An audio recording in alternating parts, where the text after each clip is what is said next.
Good morning friends, आप सभी का स्वागत है अपने चैनल मोटर स्मार्ट क्लासेस में। बायो का थर्ड पार्ट बनाने जा रहे हैं। बिना देरी किए शुरू करते हैं। पहला क्वेश्चन है, लौंग प्राप्त किया जाता है तो फूल की कली से। अफीम प्राप्त किया जाता है बिना पके फल या अध पके फलों को से हम कह सकते हैं। क्रिकेट के बल्ले किस लकड़ी से बनाए जाते हैं तो सैलिक्स परप्यूरिया से बनाए जाते हैं। संवहनी पौधों में पानी ऊपर कैसे आता है तो जाइलम टिश्यू होता है। जाइलम टिश्यू कैसे में जाते हैं, ये किसी भी प्लांट्स के रूट्स में होते हैं। और रूट्स कैसे ऑब्जॉर्व करते हैं वाटर को, वो सॉइल से करते हैं ऑब्जॉर्व। पौधों में जाइलम की उपस्थिति से क्या होता है, जल का वहन होता है। जो भी वाटर का ट्रांसपोर्ट होता है वो इसी से होता है।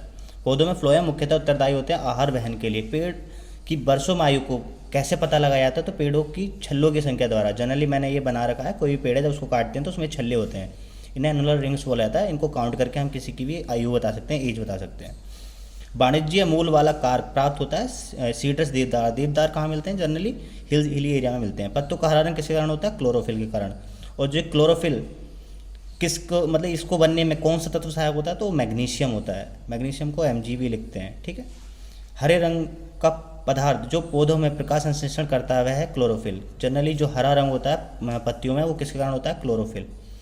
तो रेशा तने से प्राप्त होने वाला पादप है सनई। पौधों व पेड़ों को खाना तैयार करने के लिए प्रक्रिया कहलाती है फोटोसिंथेसिस। फोटोसिंथेसिस क्या होती है, इसमें जनरली एक सन होता है, जनरली एक प्लांट से। मैं आपको बना के दिखा रहा हूँ पूरा फिगर। यहाँ से जब सनलाइट आती है और ये आपका कोई लैंड है, ये कोई आपका प्लांट है। जनरली इस लीव्स पे आकर के आपका सन इंटरेक्ट होता है और आपका जो रूट है ये यहाँ से सॉइल से आपकी रूट में क्या होता है, जाइलम टिश्यू होते हैं। यहाँ से ये वाटर एब्जॉर्ब करती है और ये ऊपर तक का वाटर लेके आती है, यानी कि जल लेके आती है। तो इस लीव्स में आपका क्या होता है, क्लोरोफिल होता है, वाटर होता है। अब जब प्रकाश की उपस्थिति के कारण यहाँ पे फोटोसिंथेसिस की प्रक्रिया शुरू होती है तो इसमें आपका क्लोरोफिल, आपका CO2, वाटर और सनलाइट, ये चारों मिलकर के फोटोसिंथेसिस एक रिएक्शन करते हैं जिससे कोई भी पेड़ अपना खाना बनाता है। और जो खाना बनता है वो कैसा बनता है, हमारा कार्बोहाइड्रेट के रूप में बनता है, ठीक है।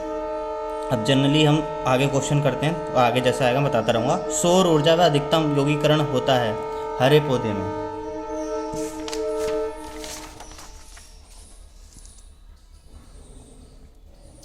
सर्वाधिक प्रकाश संश्लेषी क्रियाकलाप कहाँ चलते हैं तो प्रकाश के नीले व लाल क्षेत्र में। कहने का मतलब है खाना जो बहुत फास्टली बनता है वो कहाँ बनता है, लाल क्षेत्र में और प्रकाश के नीले क्षेत्र में। प्रकाश संश्लेषण में सबसे कम प्रभावी प्रकाश होता है हरा प्रकाश और सबसे अधिक प्रभावी प्रकाश होता है लाल प्रकाश।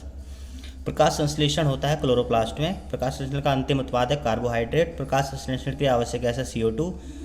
कार्बन डाइऑक्साइड का वातावरण को हटाने के वाली क्या प्रक्रिया कहलाती है तो प्रकाश संश्लेषण प्रक्रिया कहलाती है। प्रकाश संश्लेषण के समय जो रिलीज होने वाली गैस है ऑक्सीजन होती है, O2। ऑक्सीजन से जो प्रकाश से उत्पन्न होने वाली ऑक्सीजन जो प्रकाश संश्लेषण से उत्पन्न होती है आती कहाँ से आती है, ऑक्सीजन वो जल से आती है। जनरली H2O होता है फॉर्मूला। जब ये टूटता है तो हाइड्रोजन इससे अलग हो जाती है और O2 रिलीज हो जाती है। प्रकाश संश्लेषण के दौरान ऑक्सीजन किस कारण में विमोचित होती है, जल का प्रकाश अपघटन में। प्रकाश संश्लेषण की क्रिया में प्रकाश ऊर्जा बदलती है रासायनिक ऊर्जा में। पौधों में खाद्यान्न का भंडारण तैयार करने के लिए मुख्यतः प्रयोग किया जाता है CO2 और H2O का। फोटोसिंथेसिस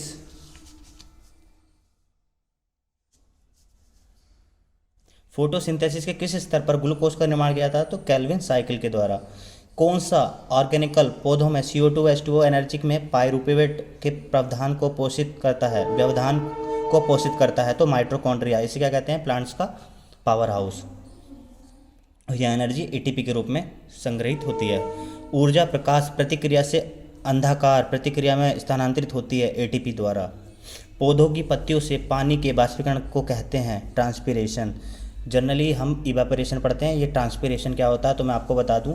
जनरली कोई तालाब में पानी है, अगर वो सोलर एनर्जी से अगर वो इवेपोरेट हो रहा है, बाष्प बन करके उड़ रहा है, तब तो हम उसको इवेपोरेशन कह देते हैं। बट अगर पेड़ पौधों से जो पानी है वो सूर्य के प्रकाश की उपस्थिति में जो निकल के बाहर जा रहा है उसको हम ट्रांसपीरेशन बोलते हैं, जितने ही पेड़ पौधे हैं। पौधों की शिथिल होने का कारण है बाष्पोत्सर्जन। शिथिल मतलब सिकुड़ना। बाष्पोत्सर्जन के लिए पौधों की संरचना में जिम्मेदार है रंध्र, क्योंकि रंध्रों से ही क्या होता है, जो बाष्प है वो निकलता है। घासों व सामान्य उद्यान पौधों की पत्तियों के सिरों पर भोर के समय पानी की बूंदें दिखती हैं। यह जल संचयन प्राप्त होता है जलरंध्र द्वारा।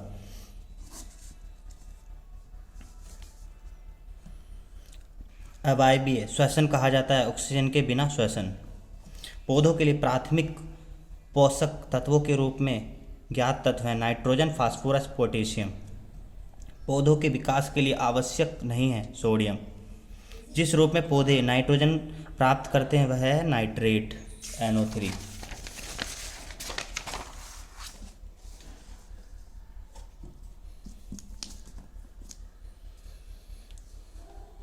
जो फसल मृदा को नाइट्रोजन से भरपूर कर देती है वह है मटर। मटर की फसल लगाने से क्या नाइट्रोजन की मात्रा बढ़ जाती है। नाइट्रोजन स्थायीकरण की क्षमता वाले पौधे चना व अन्य दलहन।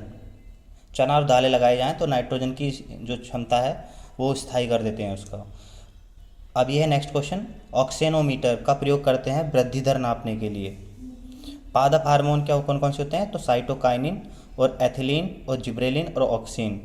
किसानों द्वारा खरपतवार को नष्ट करने के लिए प्रयुक्त होता है रसायन 2,4-D, 2D या 4D। बोने पौधों को किसके अनुप्रयोग से लंबा किया जाता है तो साइटोकाइनिन। प्राकृतिक फल पकाने के लिए किस हार्मोन का उपयोग किया जाता है तो एथिलीन का। पादप वर्धक नियंत्रक भिन्न रासायनिक संरचनाओं के छोटे साधारण अणु होते हैं। ये हैं इंडेलो यौगिक और एडेनिन और कैरोटीनॉइड और टार्पिन। गन्ने का लाल सड़ांध या रेड रूट शुगर केन, जो उसमें एक बीमारी हो जाती है लाल वाली, लाल रंग हो जाता है गन्ने का मतलब सड़ने जैसा लग जाता है। तो क्या कारण होता है उसका कारण होता है कोलेट्रिटाइकम फैलकेटम। पौधे के आर्द्र पतन रोग का कारण होता है पिथियम डिवेर्जिनियम। करनाल वंट बीमारी है गेहूं की। पौधों में वाइट बर्ड रोग होने का कारण है जिंक की कमी। धान के खैरा रोग का कारण है जिंक की कमी। जनरली पौधों में वाइट बर्ड जिंक की कमी से होगा और धान में खैरा जो रोग होगा वो भी जिंक की कमी से होगा। और करनाल वंट की कमी से कौन सा कारण होगा गेहूं की। तो बस वीडियो में इतना ही। अगर वीडियो अच्छी लगी आप सभी को तो वीडियो को लाइक कर दें, शेयर करें और ऐसे ही हमारे साथ बने रहें। धन्यवाद।